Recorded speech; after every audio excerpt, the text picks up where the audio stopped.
Très bien, merci Francesca.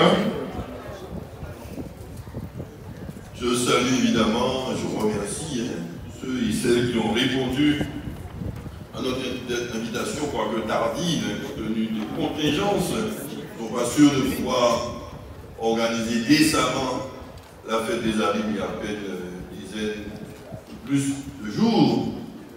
Et quand nous sommes décidés, après tout, on allait marquer le coup, faire un programme minimum, puisque nos financiers nous ont dit, reste encore, monsieur Larousse, il reste encore un peu d'argent dans les fonds de tiroir pour terminer l'année en équilibre, et peut-être même mieux, parce qu'il y a une petite recette qui est rentrée encore. On risque de terminer même avec un excédent. On termine avec un excédent, mais relativement confortable, nous verrons le taux financier plus largement l'année prochaine quelques investissements. Alors, merci d'avoir répondu à cette invitation. Et les associations, les collègues évidemment, élus, la population, le personnel, ceux qui ont pu être invités en temps voulu. L'essentiel, c'est que nous marquons le coup, que nous puissions au moins honorer nos anciens, pour le dépôt de germes au monument aux morts, nous congratuler, nous rencontrer, faire le point aussi de la situation de la ville, très succinctement, l'occasion d'en parler, lors des vœux également, et nous projeter en avant, dans une période combien difficile. Alors, il n'y a pas de part à des associations, on n'a rien fait du tout, les contingences à cause du cyclone Maria et Irma, qui avait non seulement occasionné des millions d'euros de frais supplémentaires, imprévus au budget, il a fallu compenser en faisant des économies sur le fonctionnement notamment, mais aussi simplement parce qu'il y avait des morts par-ci, par-là, et il est important pour nous de marquer quand même un minimum de décence notre deuil en cette fin d'année 2017. Donc cette année-ci, c'est davantage les finances qui sont difficiles. Beaucoup de communes ont annulé, on a dit on va voir leur fête patronale. Et la dernière, c'est celle des amis.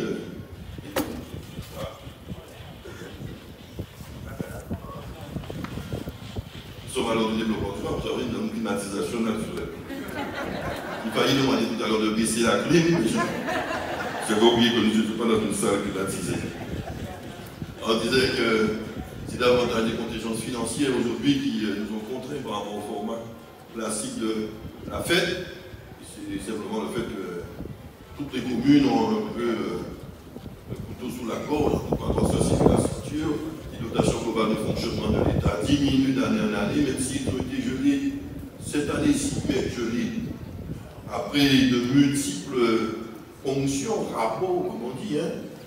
À titre d'exemple, en 2008, on touchait 17, je pense que le contraire de M. Farousse, au fond, le Caucasien, notre blanc local, là en face, il est blanc.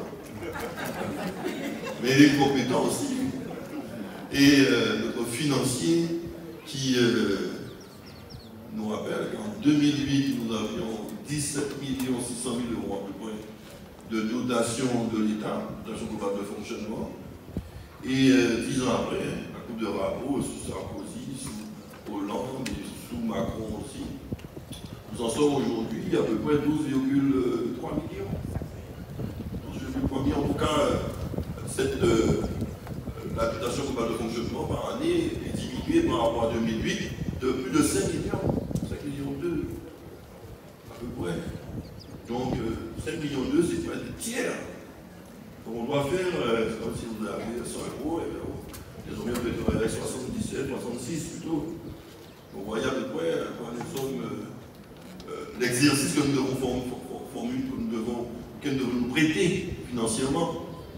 Heureusement que nous avions l'intelligente idée dès 2008 de nous engager dans une politique d'élargissement de la fiscale, c'est-à-dire de faire en sorte que ceux qui payent par l'impôt, parce qu'ils ne sont pas recensés, on ne les connaît pas, puissent être recensés, payés comme les autres, comme tous les copains, quel que soit le niveau, en fonction de la taxe d'habitation, la taxe foncière, bâtie ou non bâtie. C'est normal qu'un médecin par-ci qui paie, l'autre médecin par-là ne paie pas, un ouvrier paie, sauf peu, et que l'autre ouvrier ne paie pas. Donc il fallait établir la justice fiscale en faisant que chacun puisse contribuer également à l'impôt, notamment l'impôt local. Ce qui nous permet d'avoir, avec les mêmes taux qui n'ont pas changé, on n'a jamais changé, augmenté les impôts. Quand on augmente les impôts, c'est qu'on augmente les taux. Les taux n'ont pas été augmentés depuis 2008, mais on touche davantage parce qu'il y a plus de personnes qui paient. Ceux qui ne payaient pas avant paient. Mais notre politique a été, c'est ce qui nous a permis de compenser un peu ces diminutions de dotation globale de fonctionnement de l'État. Mais notre effort louable a été jusqu'à maintenant entravé par la direction régionale des finances publiques qui joue pas le jeu. On demande, on fait la leçon de maire, élargissez l'assiette fiscale, etc. Quand on le fait, c'est l'État qui traîne les pieds. On leur a proposé même de fournir des agents pour qu'ils puissent exploiter les recensements que nous faisons. Et voilà. Et bien, ils traînent les pieds. J'ai dû rencontrer le ministre des Finances, M. Darmanin, à bientôt, pour nous donner le dernier passage. S'est engagé à faire le nécessaire, à demander même un audit au niveau de la direction régionale des finances publiques. Je sais qu'il nous en parle un petit peu. Alors si demain vous entendez que j'étais dans une affaire, c'est qu'on cherche à se préparer très fort. Ok, donc il y a la dynamique qui est sous audit actuellement pour pouvoir faire en sorte qu'on puisse récupérer notre argent. Ce sont des millions d'euros qui sont en question. Donc on fait avec, par une rigueur de gestion, pour quand même continuer à travailler au niveau de la vie des habitants. Alors je tiens, avant d'aller, je remercie évidemment tous les intervenants qui se sont exprimés avant moi, le maire de Pointe-à-Pitre, mes chers collègues, les autres représentants des autres communes, les Tisabiti, les autres communes qui se sont exprimées avant, avec beaucoup de cœur, d'enthousiasme et de bienveillance, même électorale, vis-à-vis de la vie des habitants, vis-à-vis d'Éric Jalton, son maire, sortant, et si je me fie à leur volonté, je devrais rentrer en 2020. Mais c'est le peuple qui décide, et le peuple des avis. Et là, j'ai fait mon affaire avec mon équipe municipale au moment venu. Parce que nous avons un bilan, et nous avons aussi des projets à mettre en perspective pour la prochaine mandature. Alors merci à tous ces intervenants, amis et alliés des hommes. Alors je tiens, avant d'aller plus loin dans mon intervention, à rendre hommage à tous ceux qui nous ont quittés durant cette année, régulièrement au conseil municipal, nous le faisons. Mais je tiens à particulièrement distinguer deux anciens forcément élus, qui sont décédés, mais l'un était de la mandature actuelle, Guy Larbeux, et l'autre d'autres mandatures, notamment Mme Simone Sablon, qui nous a quittés aujourd'hui même, et nous devons donc déplorer la disparition. Alors, et Christian Nestor, je savais bien que j'avais oublié. Christian Nestor, ancien également conseiller, même conseiller général de la ville des Amis. Alors, et tous les autres que nous aurions, je ne pense pas qu'il y en ait d'autres, même en tant qu'ancien élu, et Osier Lambert aussi, Osier Lambert, Bélia Marius, oui, c'est un décès. Bélia Marius. Donc cette année-ci, nous avons déjà au moins 5 conseillers ou anciens conseillers qui nous ont quittés. Pardonnez-moi si j'en ai oublié, mais régulièrement au conseil municipal, nous rendons hommage à nos chers disparus. Alors, je vous demande d'observer une petite minute de silence en leur mémoire, notamment Simone Sablon, qui a quitté tout à fait récent. Il y a les agents de la vie aussi, qu'on en fait régulièrement à l'occasion du conseil municipal, mais j'ai tenu à particulièrement honorer les élus.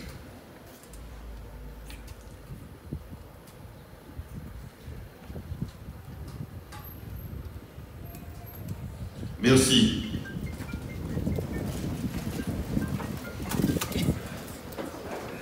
Alors, la fête donc est réduite en action en budget, j'ai expliqué pourquoi, essentiellement. Et ensuite, l'année prochaine, nous prenons les dispositions, quoi qu'il arrive. Donc, on fait quelques provisions pour faire une belle fête, pour revenir à la parade des associations, le grand rassemblement que nous faisons généralement au stade, parce qu'il faut quand même pouvoir accueillir toutes les associations qui nous démontrent leur talent, leur beauté, et à l'occasion de la parade des associations, avant que ensemble nous nous retrouvions au stade des Amis. Nous le ferons cette année-ci envie peut-être de notre futur complexe Félix Proto, cette année-ci, plutôt l'année prochaine, en 2019. Et les associations seront présentes néanmoins sous une autre formule ce soir, à l'occasion du podium des associations qui auraient dédié ici en face du CCAS. Donc je vous invite à participer à la démonstration des associations qui ont accepté de montrer leur danse, leur sketch, leurs prestations véritables de ceux qui fournissent comme prestations sportives culturelles, etc. Donc rendez-vous ce soir avec nos associations partenaires. Alors, les CAP Excellence aussi, je me disais dans la réflexion, je dis après tout, hein, bon, on n'est pas en manque de culture artistique au niveau de la vie des amis. Hein. Et maintenant, il faut raisonner en termes de CAP Excellence. Il y a eu la route du Rhum, n'est-ce pas, monsieur le maire de Pointe-à-Pitre, vous avez été gâté à Pointe-à-Pitre, mais qui dit Pointe-à-Pitre, le max, c'est pratiquement les abîmes. En face, c'est le sud des abîmes qui est. Nous sommes presque au territoire des abîmes, c'est CAP Excellence. Les gens des abîmes ont pu se rentrer largement, pratiquement tout ce qu'il y a de meilleur en Guadeloupe a pu s'exprimer à l'occasion, grâce à la région, à l'occasion des podiums sur un axe, la région qui avait financé. Et donc, il a mis le Pointe-à-Pitre également, participant sur son territoire. Donc, on a été servi en podium artistique. Nous aurons un podium artistique aux abîmes, mais on va l'impacter sur le budget 2019 à l'occasion des vœux du maire à la population des Indes. Donc, ceux qui sont friands d'artistes, sur le podium, ils seront, d'ici quelques jours, servis. Et notre concours de Miss Abîme également a été reporté début 2019, je crois, fin du mois de janvier. Donc, que tous se rassurent, les prestations, même si elles sont différées, décalées dans le temps, seront présentes au courant de la fin ou du début de l'année.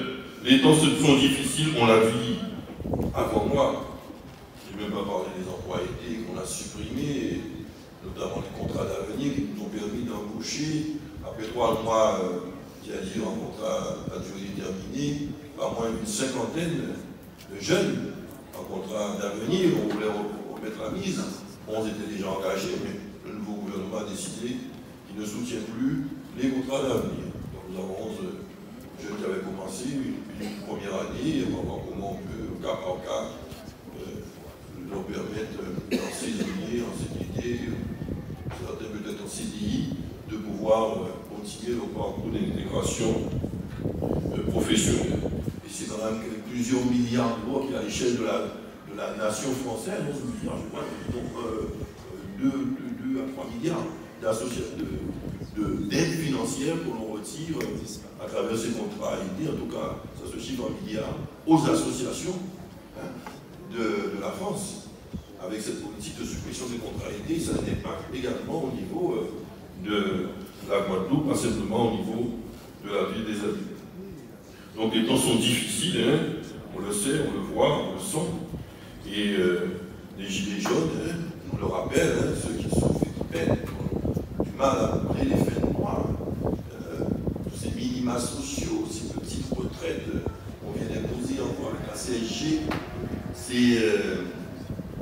ces bas salaires, c'est eux qui crient famine, qui se révoltent quelque part au niveau national, et ainsi est posé le problème de la justice sociale. Hein? La justice sociale. Il n'est pas normal que dans un pays, nous ayons des écarts de salaire moyen entre 1 à 400. Hein? Les gens se réveillent le matin sans savoir qu'est-ce qu'ils vont pouvoir manger, alors que d'autres sont embarrassés quant à savoir ce qu'ils vont bien pouvoir faire pour dépenser leur argent, tant ils en ont. Il y a un vrai problème. Il n'est pas normal qu'à côté de chez nous, puisqu'on va raisonner pas simplement à l'échelle d'une commune, ou d'une région, ou d'un pays, mais à l'échelle de la nation, si on est humaniste.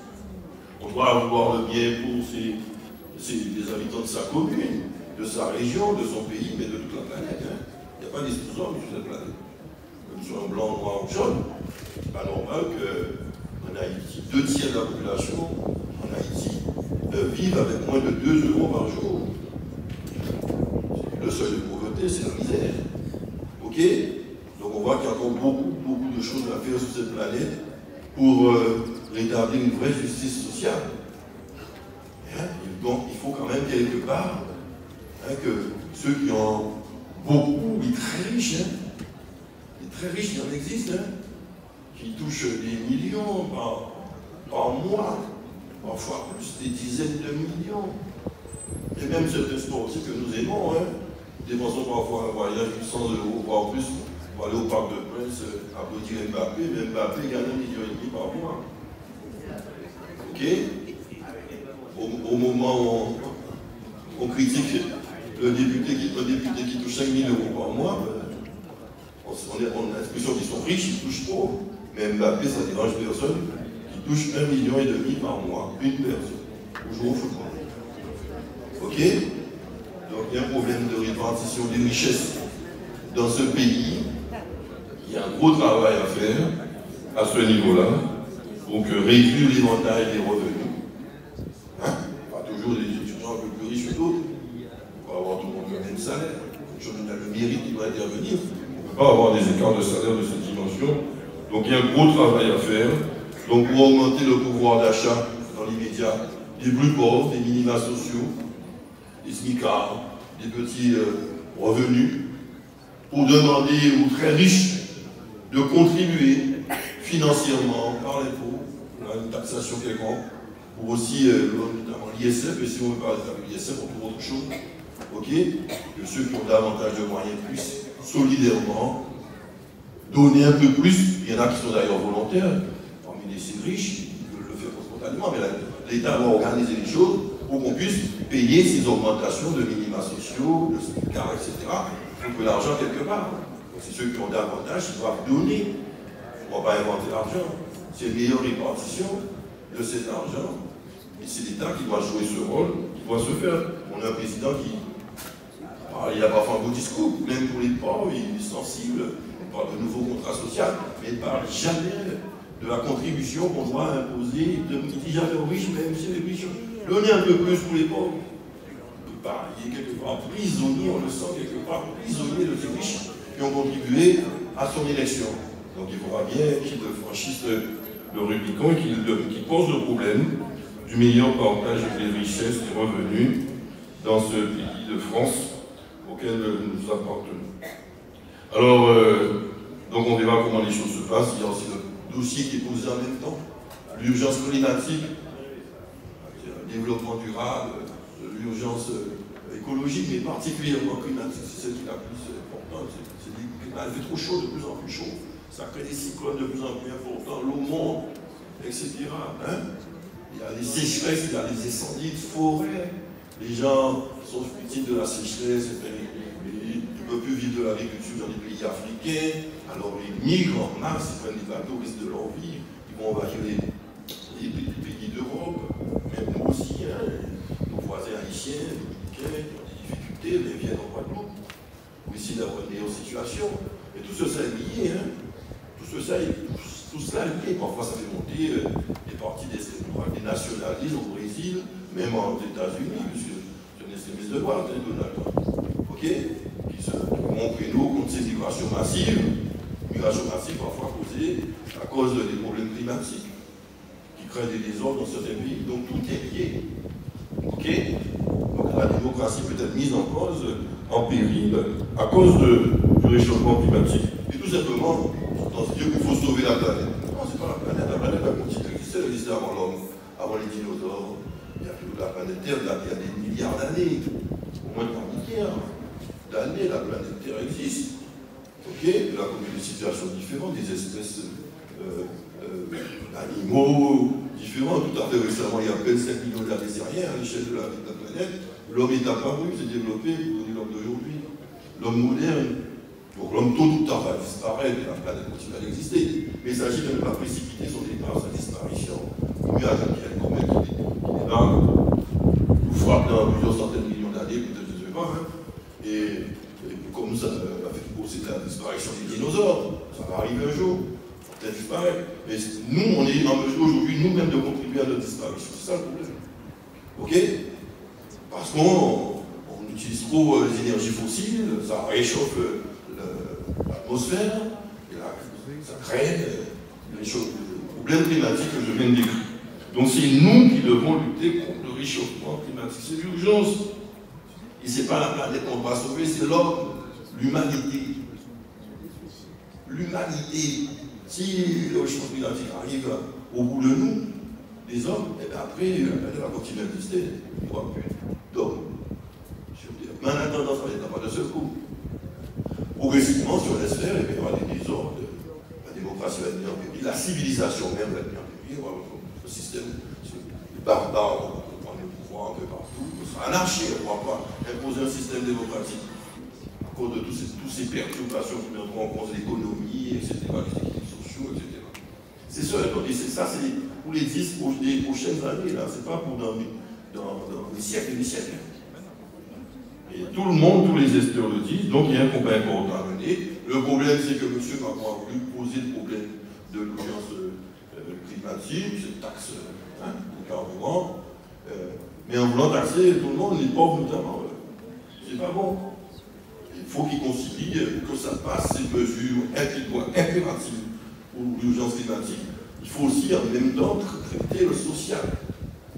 Et il faut que les plus riches, c'est eux qui doivent financer essentiellement cette lutte contre le réchauffement climatique. Ce n'est pas les malheureux et les pauvres. Et c'est ce qu'on attend d'un gouvernement qui se respecte, c'est qu'il puisse concilier l'urgence climatique et l'urgence sociale. Et on attend une déclaration, je crois, demain, du président de la République. Moi, ces derniers jours, je suis arrivé devant mon téléviseur parce que pour moi, ce qui se passe est très important. Le français mais international. Et je pense qu'il y a des choses qui vont se décider pour les prochains mois, les prochaines semaines, les prochaines années, qui sont fondamentales pour l'avenir de nos enfants. Je disais à ma fille, il y a plusieurs années, toi, tu verras la fin du monde en 2050. En plaisantant, mais je crois que je plaisante à peine. Ce n'est pas la fin du monde, c'est la fin d'un monde, de certaines civilisations. Ok? Si on y prend garde. Alors, l'heure est grave, et tous les responsables publics doivent prendre la dimension de leurs responsabilités. Alors le président de la République ne veut pas changer de cap. Mais si son cap, c'est le contrat social qu'il a annoncé récemment, le nouveau contrat social, tant mieux. Mais on peut avoir un cap, mais il y a des chemins différents. C'est comme cette fois disait, nous ne pas la même direction là, mais nous ne pas la même chemin là. Il y a la route du Rhum, mais tout le monde avait le cap sur la Guadeloupe. C'est dans la direction Cap Guadeloupe. Mais pour arriver, on s'est aperçu que pour arriver plus rapidement vers la Guadeloupe, les marins le savent, ce n'est pas forcément le chemin le plus court qui est le plus rapide. On peut aussi aller très loin, revenir prendre les vents et après faire un chemin beaucoup plus long, mais arriver avant celui qui a pris le chemin court. Et même quand on arrive sur les côtes de la Guadeloupe, il y a certains qui vont là, avec un ballon, et tu as là qu'à allonger des côtes qui arrivent avant, avec un ballon là, avec un doublé, qui arrive avant. Mais c'est ça. On peut avoir le même cap, je pense que Macron a quelque part un cap. Quand tu l'écoutes, on peut l'écouter, le contrat social, c'est bien. Co-construction au niveau territorial, c'est contrat social, c'est parfait. Mais le chemin peut-être qu'il veut emprunter, celui qu'on doit emprunter n'est peut-être pas le même. Et son chemin, il veut emprunter un chemin sans solliciter les riches, les très riches. Et ce n'est pas le bon chemin. Le chemin qu'on doit emprunter doit solliciter ceux qui ont davantage de moyens. Et aussi, taxer ceux qui polluent. Ok? Taxer aussi les pollueurs, les grosses industries qui polluent. Qui contribuent au changement climatique doivent aussi contribuer à nous puissions arriver au bon cap. Alors je me suis étendu volontairement là-dessus parce que c'est quand même l'actualité, c'est l'urgence. Les abîmes pour sa part, et Cap Excellent, nous sommes ensemble en marche vers l'excellence. Avec le soutien évidemment de la région, oui Maki, la région nous soutient. Nous avons quelques inquiétudes sur le CRED, de l'ancienne équipe régionale, dans laquelle nous assurons qu'on n'a rien encore été véritablement délibéré, mais enfin les engagements sont, j'espère que vous allez y veiller, aux conseils régionaux, particulièrement Maki qui fait partie de la majorité régionale. Nous travaillons également avec la région, nous aidons aussi, la région intervient sur ces ouvrages, la région peut cofinancer certains ouvrages d'État comme le CHU, évidemment quand on construit des routes pour aller au CHU, bon, c'est sous le territoire des Abîmes, mais ce n'est pas que pour les Abîmiens, c'est pour toute la Guadeloupe, c'est pour le gars qui vient de Marie-Garland qui peut se faire sur le CHU, passer sur les abîmes, mais c'est pas une route qui est faite pour la municipalité des abîmes. Donc c'est d'intérêt éminemment régional sur le territoire des abîmes, tant mieux. Et ainsi de suite, même Bainbridge, on peut investir sur Bainbridge, c'est pas que pour les abîmer, il y a des gens de toute la Guadeloupe, à Bainbridge, etc. Et voilà, et quand on demande une unité de valorisation sur le CIVAD, alors ce qui était prévu, on avait donné des débats, je crois que c'était la paix, on avait prévu 3 au master, ils sont OK, c'est simplement en disant que, je l'ai rappelé sur les médias, gentiment, que bon, le CIVAD, le GABA, pendant les 40 années, ont supporté les moustiques, les rats, les odeurs, les problèmes sanitaires, tous les désagréments. On va dire aujourd'hui, alors qu'il y a des projets, notamment de valorisation, de construction nouvelle, on va nous dire non, c'est pour Petit Bourg, et pour, en tout cas, pour le Moule, moi je viens. On dit d'accord, sur le candidat, il faut un master, mais il faut au sens possible. Parce que nous produisons beaucoup et nous sommes capables de valoriser, il n'y aura pas de trop, de troisième. Mais je pense que le président Chalut, c'est d'accord, c'est la conférence régionale de l'énergie qui a esquissé ses orientations. Bon, je pense que nous trouverons, la personne du président de la région, du Magui évidemment, des avis pour faire valoir quand même l'intérêt général, le bon aménagement équilibré du territoire en matière de gestion des déchets ménagers acides, et notamment la valorisation des combustibles. Très bien. Voilà, donc il n'y a pas de problème. C'est un incident technique entre la région et nous qui va être réglé très rapidement. Alors, on remercie également le département qui nous accompagne, Fabien l'a rappelé, l'action sociale, nos équipes particulièrement départementaux qui organisent régulièrement aux abîmes. Récemment, Madame Chantal, une magnifique manifestation sous l'handicap, qui était magnifique, sur Paris, dans son canton. Et ce n'est pas la première fois, nous remercions les conseillers départementaux qui interviennent régulièrement, Rosa Rosuel, évidemment Fabien Richely, président Justice, sous le territoire des abîmes. Ils font un travail remarquable pour faire valoir les compétences de la région. Le conseil départemental, intrinsèquement pour la région, sur le territoire des abîmes, et particulièrement pour Didier, particulièrement public aussi de la ville des abîmes, et bien aussi conseiller départemental, je crois qu'il vient d'arriver, présente, tout ce que j'aurais pu très bien oublier. Alors voilà, et donc voilà, la région, le département et la région sont à nos côtés. Alors nous avons également évidemment d'autres partenaires, qui sont des syndicats intercommunaux, le CIMEC, vous avez cité, l'ami Albert Latré, nous avons le CIVA, je citais tout à l'heure, concernant la gestion des déchets avec le président Rinson, qui ont fait un beau travail, une belle plateforme, de production de gaz, on appelle ça, les alvéoles déjà pour remettre les ordures, et le biogaz avec sur ce magnifique site du CIVA, où on peut aussi faire de la valorisation. Et donc, nos partenaires sont là, ce sont aussi la CEMAC qui vient d'avoir une belle distinction pour le parc, la zone d'activité économique de la Providence d'Odéma, haute qualité environnementale, etc. La CEMAC, et donc, qui est notre concessionnaire, bien sûr, le ménagement de cette zone, notamment la mobilisation, la vente, la commercialisation du foncier. On vient de vendre le dernier foncier, on a accordé. D'ailleurs, un ami le chef de Romuald, qui vient d'acheter la dernière parcelle. Qui vient d'accorder la dernière parcelle. Et donc, c'est une opération qui est bouclée, qui est déjà primée à travers la CEMAC. Et nous en organisons de cette promotion. La CIG, la CICOA, le PHM sont nos partenaires à travers Cap Excellence, évidemment, les autres institutions, la société aéroportuaire, le port, etc. Mais Cap Excellence, particulièrement les Cap Excellence, je le reconnais, notamment pour nos zones d'activité économique que nous modernisons petit Pérou. On a commencé depuis la zone Bourgogne. Ce n'est qu'un début d'ailleurs. Vous avez le monde vert, les travaux aussi de réflexion de la voirie a commencé également. Nous allons continuer. Je parle de ce qui concerne les abîmes. Je peux parler des Alpes-Tapites aussi, de centre-ville. On va l'attaquer. Jarry avec la région aussi 2030, on va attaquer aussi, Jarry, d'autres zones sur Bémaro. Et concernant la ville des Abîmes, Cap Excellence aussi travaille pour vous éminemment. Donc c'est un véritable partenariat que nous avons avec toutes ces collectivités, ces syndicats. Je n'ai pas cité la piscine de notre ami Robert Barbet, ici présent. Je n'étais pas trop content quand je l'ai pas rencontré en tant que cadre-maire, mais qui est très content maintenant puisqu'il est président du syndicat. Je lui dis, si tu veux, on peut changer, je propose un autre adjoint, un autre collègue, Richard d'adjoint, toi tu lui donnes le place de président de la piscine. Il est bien naïf. N'est-ce pas, Robert? Voilà. Et donc on fait du monde sans le Gauthier, malheureusement, qui nous a quittés. Non. Personne ne nous a quittés. Très bien. Eh bien, on fait un bon travail au niveau aussi de la piscine intercommunale. Il y a de belles animations qui se font, j'ai eu l'occasion de m'y rendre.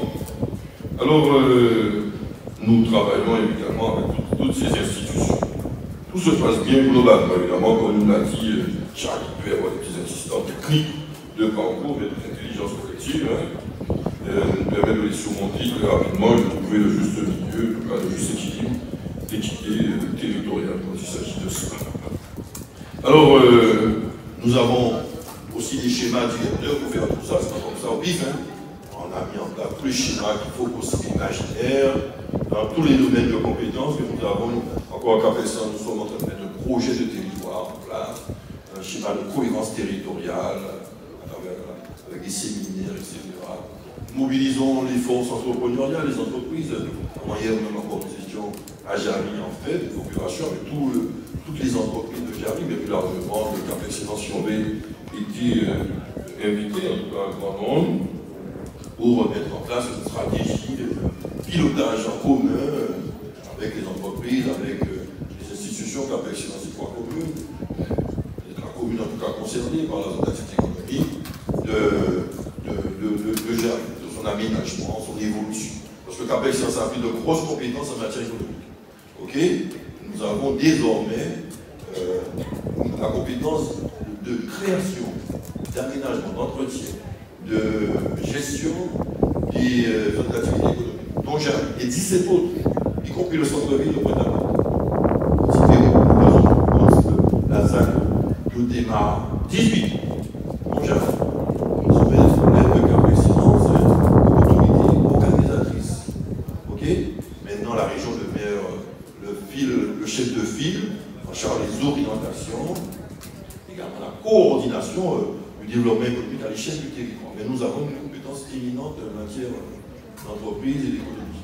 Nous devons assumer, nous avons aussi la compétence touristique, et quelqu'un nous a suggéré tout à l'heure de mettre en place un office intercommunal de tourisme, et nous allons certainement le chemin, donc les trois municipalités en sont d'accord.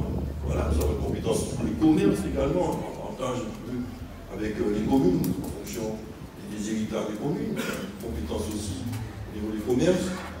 Et voilà, aussi l'action aussi pour le développement économique, quelques actions particulières d'animation, par exemple, pour l'accompagnement des entreprises. Donc vous voyez que Cap-Excellence, c'est les Abîmes, c'est Bémaro, c'est Pointe-à-Pitre, donc c'est aussi désormais l'économie, qui dit économie, dit emploi.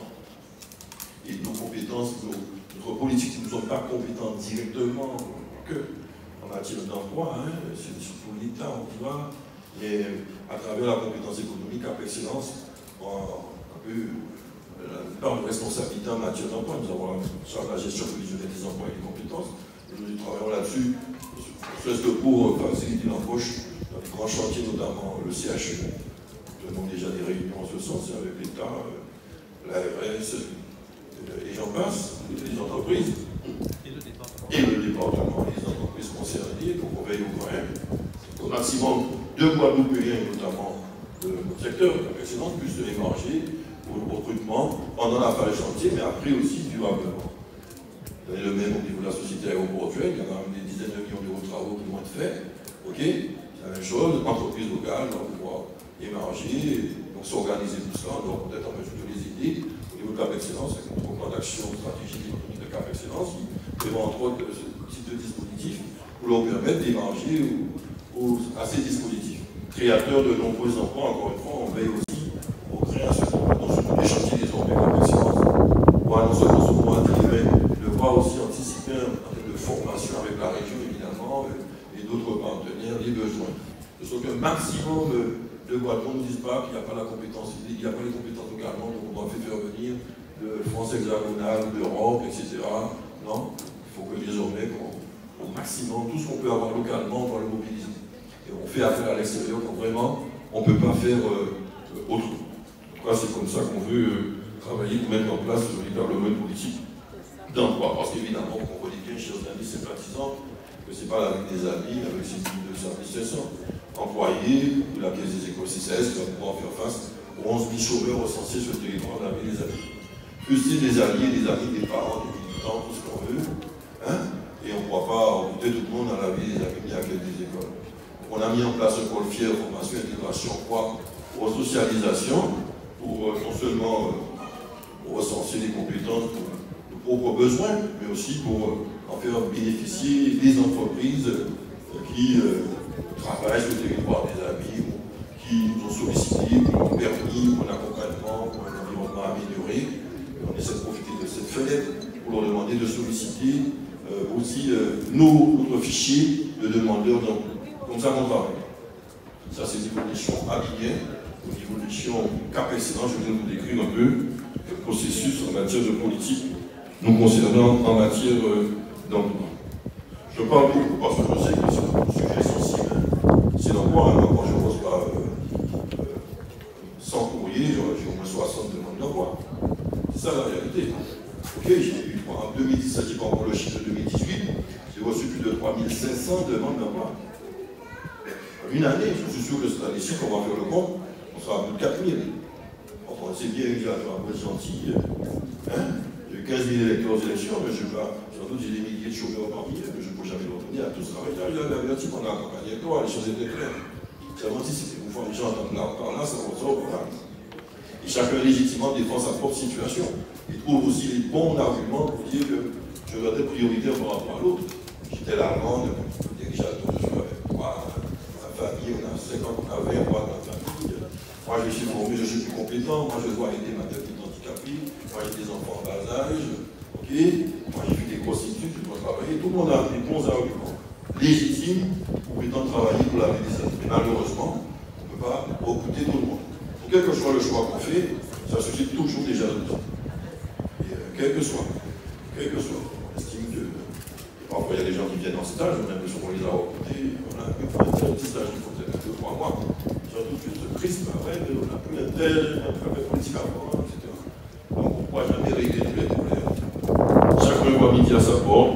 On voit l'intérêt général, on essaie d'aider aussi les parents, les amis, les alliés, mais dans le sens aussi de l'équité et en fonction aussi des compétences, des besoins, des moyens financiers de la ville des amis. On ne peut pas faire sortir sans en roche.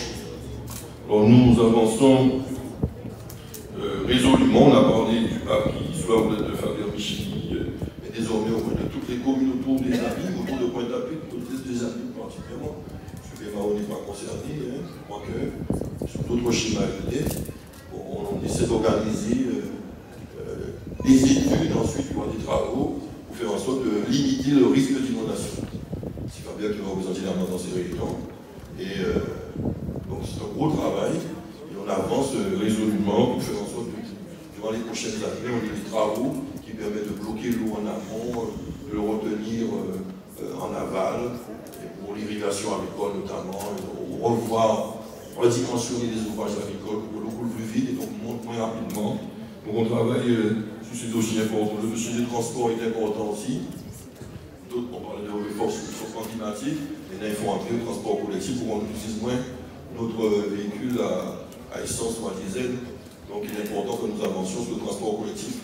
Donc, on a un projet de transport collectif en site propre, avec un bus à haut niveau de service, qui doit rayonner à partir du centre-ville de Pointe-à-Pitre, aller vers le CHU, aller vers Jarry, et aller peut-être sur le Faucier aussi. Et donc en étoile quelque part. Donc, pour qu'il y ait plus de transport collectif, moins de voitures au niveau du territoire, en tout cas, de Cap-Excellence, mais aussi du syndicat ministre des Transports, particulièrement, puisqu'il y a aussi le GOSI. Alors, on travaille, on bosse sur les déchets, on en a parlé tout à l'heure. Et on doit lutter des priorités pour l'année prochaine, je l'ai dit. C'est aussi la lutte contre les déchets, sauf les dépôts et des charges sauvages. C'est un vrai combat pour que tout le monde s'y mette, pour qu'on améliore les choses. Donc, Cap-Excellence, qui a la compétence, vraiment beaucoup d'efforts. C'est la vie des amis qui traitent les charges sauvages. Et donc, il faut aussi que vous nous aidiez. On fera des campagnes de sensibilisation auprès des écoles, des associations, pour relayer le message, qu'on puisse éradiquer les dépôts et les décharges sauvages sur le territoire de Cap-Excellence. Et plus largement, je n'ai parlé au président de l'association générale et du président de la région au niveau de l'archipel guadeloupéen. Le problème de l'eau est un problème qui vous intéresse beaucoup aussi. Et avec les tours d'eau, mais les tours d'eau, il faut savoir, je disais récemment, une association Cadelot, même des tours d'eau, je me rappelle, c'est l'ancienne préfète de région, qui m'avait appelé, je suis président de Cap-Excellence, un problème. Il y a des territoires, notamment de la rivière de Levant, de Saint-François, tout ça, c'est là, des îles n'en parlons pas, qui ont pratiquement des coupures d'eau, parfois qui durent plusieurs jours. Okay. Et dans les grands fonds aussi, y compris sur Cap-Excellence, on a, dans certaines hauteurs, il y a des gens qui n'ont jamais d'eau.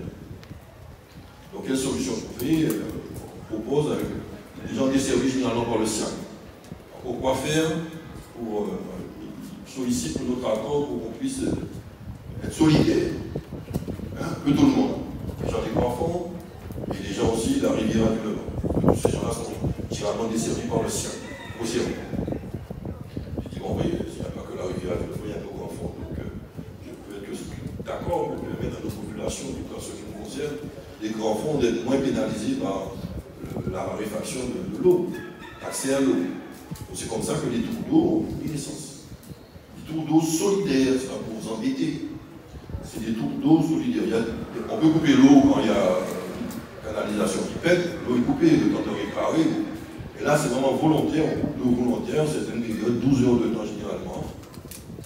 Et pour permettre à tour de rôle, à d'autres territoires, d'avoir un peu régulièrement de l'eau dans la citerne.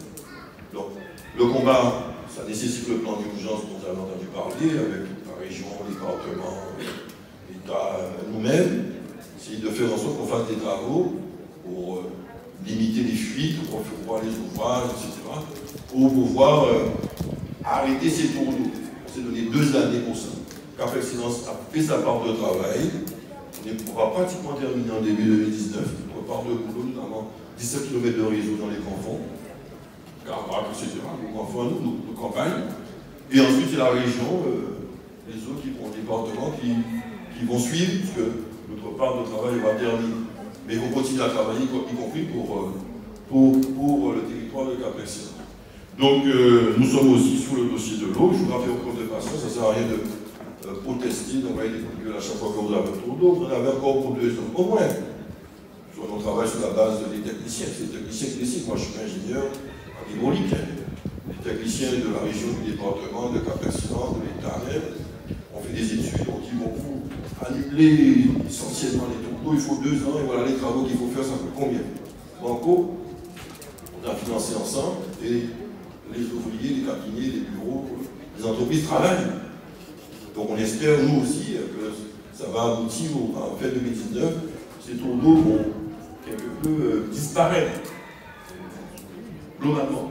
Ok? Et après, c'est le plan durable, là, pour plusieurs années, ça, on a calculé ça, on passe 900 millions d'eau si on intègre l'assainissement des eaux usées, il faudra engager. Et c'est là-dessus qu'on teste les 400 millions que le président de la République, ou le premier président de région, récemment, le président de région a confirmé dans CTAP que c'est un engagement qu'il faut toujours, même si c'est un écrit, etc. Donc, on doit être optimiste à ce niveau-là pour bénéficier de ces 400 millions. En attendant, nous avons ce qu'on appelle des contrats progrès, qu'on a commencé bien avant tous ces débats. Et nous avons signé des STO avec l'État, après par exemple, le nôtre, et c'est le cas par cas, aussi pour l'État de voir les autres banques, etc., devront nous aider pour commencer des travaux après le plan d'urgence. Ok? Même on va commencer bien avant, mais pas dans le cadre du plan d'urgence. Encore une fois, durablement, normaliser la situation de l'eau.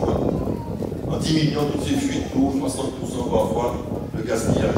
Parce que les réseaux sont vêtus. Pourquoi? C'est pas comme il y a quelques années qu'on a eu la compétence eau. Ici, il n'y a même pas, début 2017, que nous avons créé un service public de l'eau, que tous les syndicats demandent. On a fait les chefs de Cap Excellence. Service public de l'eau régie d'eau, ok, pour nous occuper du problème de l'eau, de facturation, de renouvellement de compteurs, de réparation de fuites, de détection des fuites, etc. Et engager des travaux lourds de renouvellement des réseaux, de réparation de certaines unités de production et j'en passe. Ok? Donc voilà. Donc on a créé depuis un an cette eau d'excellence qui est en place quelque part là, Générale des eaux. Maintenant, cette Générale des eaux, elle nous a quittés. Avant, elle coupait haché, peut-être avec manque de vigilance de peut-être des élus, qui n'a pas forcément toute la technicité, elle dit quoi pour contrôler la Générale des eaux.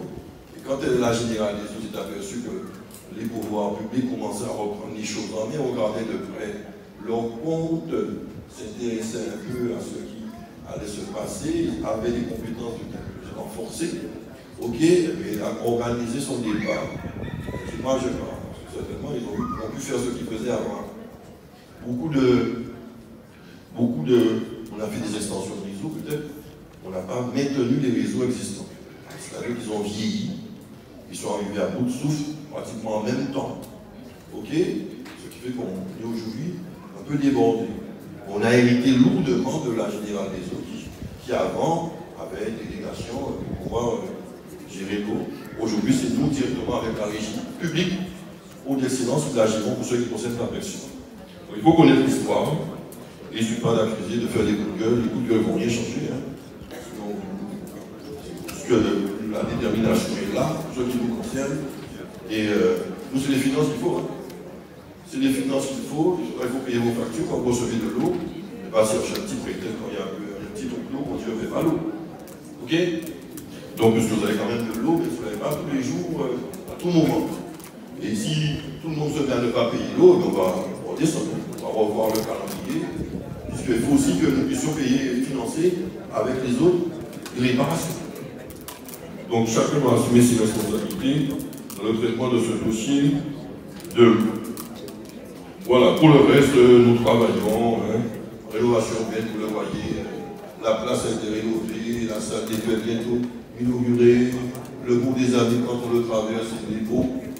Il est de plus en plus animé le soir, et c'est pas fini, puisque nous avons aussi cœur de ville qui va compléter cela avec le marché, avec d'autres travaux. Le département doit intervenir pour créer une sorte de zone de sécurité pour les collégiens qui ne puissent pas errer sur la place ici, entre les heures de classe.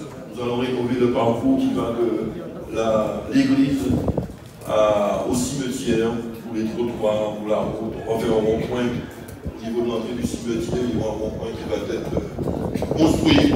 On va enlever tous les anciens, les fils qui pendent ici, pour les arbres, ce sera plus beau le soir, etc. Et on va construire un nouveau rôle des sports, digne de la vie des habitants, on va faire un nouveau pôle Chonchon, puisqu'on est en communauté, comme un peu un rôle des sports, comme un peu bien marron.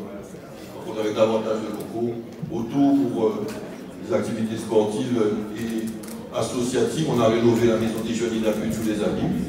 On n'a même pas encore inauguré. On doit faire des travaux de rénovation au stade des amis, notamment la piste qui doit être revue, puisque ça commence à partir en lambeaux et d'autres travaux sur le stade. Donc les abîmes avancent. Les abîmes avancent aussi, on a parlé avant sur le réseau, vous le voyez. Tout ce qui a été fait au réseau. Nouvelle école est en construction, on a construit une école neuve à Grand-Grand, ça toute la plus belle de la Guadeloupe. On a rénové l'infrastructure plus réalisée, le pouvoir de Marguerite, le pouvoir des frites, le pouvoir de la rénovation avec les clos commerciaux. Il y a quelques adaptations à faire avec les commerçants. Et voilà, la vie des amis se développe, la Boissard, le Grand Boissard, on a fait les portes de Solis, on va terminer sur la Fond et d'autres secteurs. À Boissard, on a des travaux qu'on fait sur la Croix, notamment au niveau du centre culturel et sportif de la Croix. On rénove aussi, on va rénover Solis avec Cap Excellence. Et voilà, on essaie d'animer davantage nos marchés de la ville des Abîmes. Et voilà, la vie des amis se développe. Il ne faut pas oublier le développement rural durable, évidemment. Concernant nos campagnes, nos zones rurales, là, il n'y a plus beaucoup d'espace pour construire. Sinon, ancienne école de Chazot, ancienne école de Boisvert, on va faire des complexes associatifs, commerciaux, administratifs, culturels et sportifs. Okay, dans ces deux endroits, peut-être également sur Chauvel. Et voilà, donc, et dans les grands fonds, dans les campagnes, c'est essentiellement, on doit rénover la Saint-Ronier, qui a bien vieilli, mais qui est important. On doit continuer, mais là, avec le CIPEC, avec Odex Silence, avec Silence, etc. On doit rénover les réseaux d'eau, la route, et puis l'année prochaine. On va relancer nos travaux de réflexion des voiries publiques, communales, précis. Je suis en procès pour les voies privées avec votre député. Il m'a attaqué depuis les élections de 2014 parce que j'avais commencé à faire des travaux sur Besson, un peu partout, pour permettre aux gens d'accéder à leur domicile en empruntant des routes qui se trouvent sur les terrains communaux. Alors, monsieur le député, à l'époque, il n'était pas, il m'a attaqué en justice et pénal pour que je puisse être sanctionné parce que je faisais des travaux là-dessus. Ok, je sais bien quand il vous voit dire non, je peux faire, mais je demandais d'enlever sa plainte, je vais pouvoir continuer, jusqu'à maintenant il ne l'a pas fait. Alors quand il vient vous dire non, il est d'accord, dites-lui enlever la plainte. Il a effectué contre le maire des Allumes en 2014 pour qu'on puisse continuer le travail. Ok, parce que les avocats m'ont conseillé de prendre des précautions, j'aimerais prendre une plainte à la légère. Et au mieux arrêter ces travaux sur de routes, de réflexion des routes sur vos terrains pour accéder à vos habitations. En attendant la décision du juge, du tribunal. Alors ça, comme je vais parler à Bémao, ok, je l'ai arrêté depuis 2014, on fait plus qu'on faisait. On avait commencé à faire 2 millions d'euros de la faveur, à faire des travaux partout, dans nos campagnes, notamment, et bien notamment, là, on a fait le Coco Mango, la Routière, qui va là, la cité Coco Mango.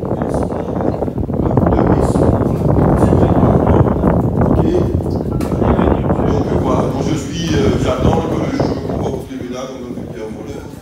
Parce que j'ai fait des routes, on a fait des amis, on a fait des routes du conseil municipal. On a fait des routes pour permettre handicapés, personnes âgées, simples citoyens d'accéder un peu normalement à vos habitations. Donc, dites à monsieur le député d'enlever sa plainte pour qu'on puisse officiellement que je puisse continuer mon travail de maire pour tout le monde. Voilà, et pour conclure, la ville a eu bon nombre de distinctions.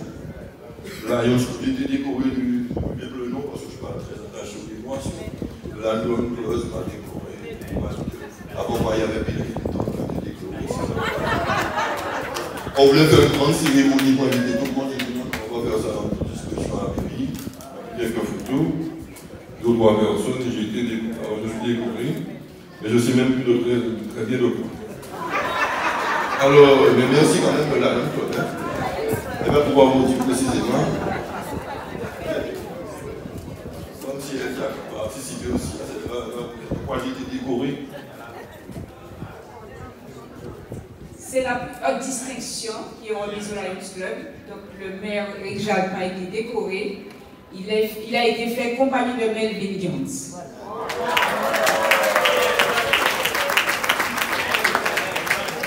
Là, vous l'avez appelé compagnon, hein? Non, je pensais que vous commandez, mais moi, compagnon. Vous pensez que vous avez une distinction? Après, il m'appelle compagnon maintenant. Monsieur le maire, président compagnon. Alors, mais la vie des amis m'a reçu aussi à travers madame. Solange Blanc, je vais au maire, un sésame de diamant. Concernant nos travaux pour les handicaps d'accessibilité par le Conseil national des handicaps. Ok? Et nous avons reçu aussi la note de 18 sur 20. Ok? Pour la qualité de notre gestion comptable. Par la direction régionale des finances publiques. Ok? Donc, on avait eu en 2016, on a eu 15, 14, 15. En 2017, on a eu 17. Et en 2018, on a 18. Donc en 2020, j'aurai 20 jours. Nous aurons, à ce rythme-là, touchons du bois, un nouveau lâchon. Donc certains disent, ah ouais, il pas dit l'argent, il ne peut pas faire de terrorisme, parce que nous, on dépense l'argent qu'on a. C'est pas comme l'ancien maire qui dépensait ce qu'il n'a pas, il nous a mis dans un déficit colossal, abyssal. Le préfet lui a retiré la dissolution de la ville des Abîmes, on était sous tutelle. C'est la première fois que ça arrive dans l'histoire de la ville des Abîmes. On était sous tutelle du préfet, rappelez-vous, on a pris la ville des Abîmes sous tutelle. Le premier temps, je devais demander au préfet les autorisations. Fait construire mon budget, etc. On était sous tutelle du préfet. Par décision de la haute juridiction financière qu'on appelle la Chambre régionale des comptes. C'est dans cette situation qu'on a trouvé la ville des Abîmes. Donc en 10 ans, on est passé de tutelle du préfet avec un déficit colossal, avec une augmentation des impôts, on nous avait infligé à 86%, rappelez-vous. Et bien aujourd'hui, à une ville, il y a 18 ouvriers qui n'est pas en déficit, qui est bien équilibré. Ok, on emprunte. Pour cela, le plus possible, le mieux possible, sans obérer les capacités des générations futures à rembourser les intérêts et capitaux de ces emprunts. Mais on gère au mieux intelligemment. Alors je sais à féliciter le dispositif financier. Il y a Mme Cancel qui a pris récemment en charge des affaires. Nous avons M. Thierry Larousse et Vance Coléron. Avant, il y avait Mme Jean-Pierre. C'est toute une équipe qui, d'année en année, a été le directeur général des services, évidemment, le cabinet, tout le monde, les personnes, et les autres pôles aussi qui ont su. On a mis en place un plan pluriannuel de fonctionnement, c'est la première fois qu'on fait ça peut-être en France, pour bien gérer, suivre les dépenses de fonctionnement. Le plan pluriannuel d'investissement aussi, ça existe partout, on l'a également. Donc on suit les choses, je ne dépense pas l'argent que je n'ai pas. Ok? Quand un président ou une présidente de région, département, je parle de ça actuellement, me dit oui, on va vous donner 2 millions, je ne laisse pas dans mon budget, j'attends que ce soit délibéré par l'Assemblée délibérante. Pour l'inscrire dans mon budget, on va prendre parole en bouche. Hein. C'est ça qui est avec moi enfin. Ok? Donc on prend des précautions, on a de bonnes relations un peu avec tout le monde. Notre ancien maire était fâché avec le préfet, il était fâché avec le président de région, il était fâché avec le président du département, il était fâché avec le sous-préfet, il était fâché avec une bonne partie de sa majorité, peut-être il était même fâché avec lui-même. Plus de cause, forcément, il avait des difficultés à mobiliser des financements. Je parle des relations publiques. Hein. Ok? Et donc, nous, on n'a pas ces difficultés parce qu'on entretient, on a notre cabinet, M. Foucault, le directeur général des services, qui continuellement sur ces dossiers, on va chercher l'argent, la remonter, on fait appel à moi quand c'est vraiment nécessaire, débloquer les situations, mais mon d'administration qui fait son travail. Ok? Ils sont payés pour ça, ils sont bien payés, croyez-moi. Okay? Mais ils ne font pas partie des très riches, hein, je ne demande pas à Macron de les taxer. Ils sont, disons, les modestes, ils sont quand même dans les niveaux modestes. Hein. Ils ne sont pas au niveau de Mbappé, rassurez-vous. Donc, on a une administration qui travaille, ça me permet de féliciter plus largement l'ensemble du personnel communal, l'ensemble des élus de ma majorité municipale, aux conseillers régionaux du département qui nous accompagnent, communautaires, également chacun là où il exerce des responsabilités. C'est un travail collectif qui nous permet aujourd'hui de marcher, c'était notre slogan 2014, vers l'excellence. Ok? Marcher résolument vers l'excellence. L'excellence ne consiste pas, c'est pas l'opulence, c'est pas dépenser à outrance, sans compter. Non. L'excellence, c'est la capacité de faire le mieux possible, avec de moins en moins de ressources financières. C'est l'expérimentation. Ok? C'est l'expérience, c'est l'efficacité, l'efficience dans le service public. Ok? C'est la qualité du service public rendu à la population. Qualité d'accueil. Ok? C'est l'épanouissement du travailleur au travail. Capacité pour nous d'assurer la promotion régulière de nos agents, leur assurer une meilleure formation, de leur mettre des conditions de travail le mieux possible. On ne peut pas tout avoir en même temps pour tout le monde. Il faut avoir patienté, il faut leur expliquer. C'est ça, c'est avancer ensemble, c'est faire un travail collectif. Ce qui me désole parfois, c'est qu'encore il y a au sein des services de l'administration, la FHETA, on vient me demander d'appliquer ces petits cancans, ça me fait perdre mon temps, mon énergie, etc. Ça me stresse outre mesure, alors que j'ai des choses beaucoup plus importantes à gérer.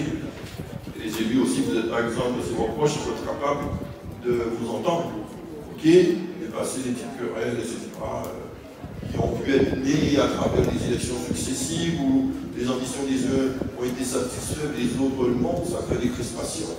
Ok, mais je ne peux pas, j'ai fait une équipe municipale, hein, c'est pas pour assurer la promotion de tous, que tous deviennent conseillers régionaux, je suis député, sénateur, ok, voire même, forcément, il y a certains qui par le jeu des influences, de la conjoncture, des contingences, de qualités personnelles, on peut tirer leur épingle du jeu et on change des conseillers généraux, conseillers régionaux, d'autres pensaient qu'ils auraient pu l'être aussi, et ils ont raison, parce qu'ils ont tout autant de qualité que ces derniers.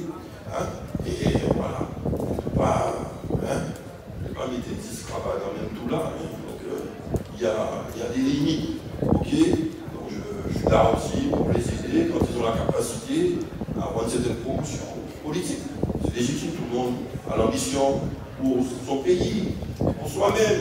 C'est légitime, mais ça ne doit pas devenir maladif au point de créer des désordres, des dissensions, des rivalités, des haines. Il y a des gens qui se sont fâchés avec moi parce que je n'ai pas pu faire d'eux des conseillers régionaux ou députés ou je ne sais pourquoi. Ils sont fâchés avec moi, même. Okay? Ils n'ont pas trouvé ceux qui sont venus chercher dans la maison, la majorité ou dans plus largement, pas que dans la majorité municipale. Okay? Des gens qui n'ont pas pu être sous ma liste en 2014, qui sont aujourd'hui parce que je ne les ai pas placés, les intimecs, compte tenu de leur envergure, leur capacité, ils devaient être mieux placés, certainement déjà plus que ceux qui sont aujourd'hui. Ok? Voilà, donc ils me vouent une haine féroce, tenace. Ils sont prêts à marcher sur la demande de leur mère, étrangler leur père pour arriver à ceux qui le voulaient, pour eux-mêmes. En oubliant ce faisant l'intérêt général de la vie des amis qui passe avant l'intérêt général du cours, ses ambitions personnelles. Il y a des choses que je rêvais d'être ou faire, pourquoi je n'ai pas beaucoup d'ambition politique, sinon d'être bien des amis en réalité. Dans la vie que je n'ai pas pu faire. On ne peut pas accuser les autres. Ok, on doit pouvoir dépasser ces frustrations personnelles.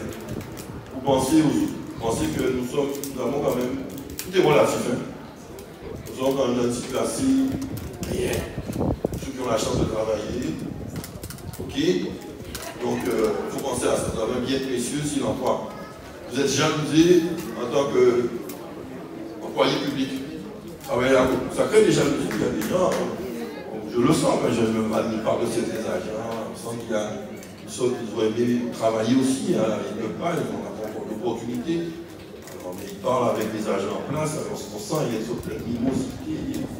Parce qu'on a l'impression que vous êtes des privilégiés et qu'ils ont pris encore en retour et vous ne donnez pas assez au service public, vous n'êtes pas suffisamment tourné vers eux. Ils ne sont pas encore transformés en gilet jaune, je ne pense pas. Mais il y a un peu de ça, hein, cette frustration par rapport à ceux qui ont et ceux qui n'ont pas. Donc il faut faire attention à tout ça, prendre tout ça au sérieux. Prendre sur soi, prendre sur vous pour donner aux autres. Prenez sur vous pour donner davantage aux autres.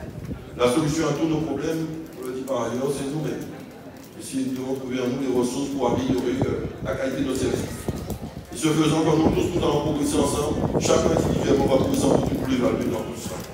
Donc c'est à travers le combat collectif, la réussite collective, que chacun d'entre nous trouvera un meilleur établissement. C'est ce que moi je vous invite pour 2019, que vive la fête des amis, que vous passiez un joyeux Noël, d'ores et déjà l'année 2019 pointe à l'horizon avec luminosité, et puisse éclairer votre parcours en 2019 et faire surmonter les embûches et franchir les murs que naguère vous sentiez infranchissables. Rien n'était possible. Tout est possible aux gens de bonne volonté. Merci.